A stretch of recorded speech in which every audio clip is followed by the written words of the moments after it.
Bienvenue, nous sommes à Belém, au cœur de l'Amazonie brésilienne, où vient de s'achever la COP30, ce 22 novembre. Un sommet qui devait être historique, mais qui laisse un goût d'inachevé.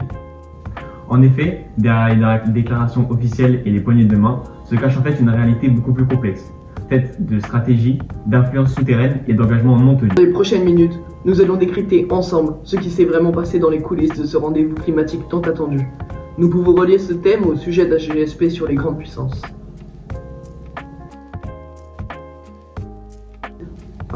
Pour comprendre cette COP qui vient de s'achever au Brésil, il faut un petit peu remonter dans le temps et remettre du contexte historique. Nous sommes en 1995, à Berlin, où vient de s'achever la première COP, la conférence des parties.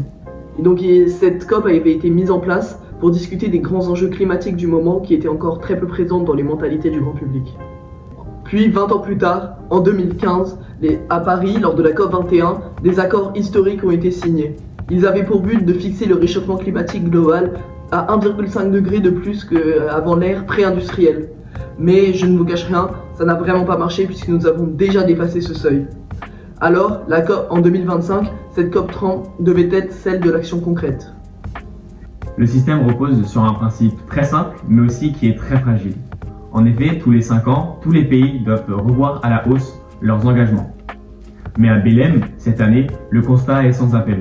Seulement 10 pays sur 194 avaient soumis leur nouvelle contribution à temps. Le choix du Brésil comme hôte était porteur d'espoir, mais aussi de contradictions. D'un côté, le pays a réduit la déforestation de plus de 67% sous le mandat de Lula, le président actuel, mais de l'autre, il reste le 8e producteur mondial de pétrole. Le retrait américain lors de cette COP en fait a créé un séisme diplomatique. Les 7 milliards de dollars annuels de financement climatique promis par l'administration Biden ont été annulés du jour au lendemain. Cette absence a profondément modifié les équilibres géopolitiques. La Chine, devenue le premier émetteur mondial de gaz à effet de serre, a refusé d'endosser le leadership, craignant de devoir assumer une facture trop lourde. En effet, nous pouvons retrouver des conséquences directes. Les pays en développement, privés du contrepoids américain face aux producteurs de pétrole, ont vu leur marge de manœuvre considérablement réduite. L'Europe, bien que déterminée, n'a pas pu compenser seule ce vide. Son isolement a été particulièrement visible lors des négociations sur la sortie des énergies fossiles. Les chiffres parlent d'eux-mêmes. 2417 représentants d'industries fossiles accrédités, ce qui est un record absolu pour toutes les COP. Cela représente environ 12 lobbyistes pour chaque négociateur des petits États insulaires.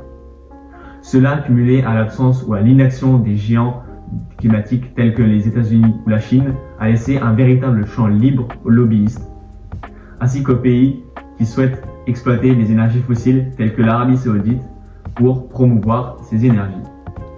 Preuve concrète, l'article 27 du projet de texte, qui prévoyait d'encadrer les États dans leur production d'énergie fossile, a mystérieusement disparu de la version finale. Nos investigations révèlent que la délégation saoudienne a systématiquement fait supprimer toute référence aux énergies fossiles. Pire, des représentants de Petrobras, une entreprise pétrolière, ont participé à 15 réunions internes de la délégation brésilienne. Résultat, un texte à minima sans mécanisme de contrôle, où tout reste volontaire. Pendant ce temps, les subventions des énergies fossiles atteignent un record historique de 1300 milliards de dollars. C'est donc un bilan très contrasté pour cette COP. La COP30 restera dans les mémoires comme le sommet du paradoxe. Plus la science alerte, moins la politique agit. Les engagements pris à Belém nous orientent vers un réchauffement de plus 2,5 degrés, bien au-delà des objectifs de la COP 21 de Paris des 1,5 degrés. Mais tout n'est pas perdu. La société civile, les villes ou encore les entreprises s'engagent là où les États échouent. Les solutions technologiques sont là, moins chères que jamais, mais pourtant toujours plus chères que les énergies fossiles, qui restent donc privilégiées. La prochaine COP, en Turquie, devra donc trancher sur des questions qui sont vraiment cruciales. Comment réglementer la présence des lobbies? Comment rendre les engagements contraignants? Ou encore, comment limiter les énergies fossiles? Une certitude reste, le temps n'est plus aux demi-mesures.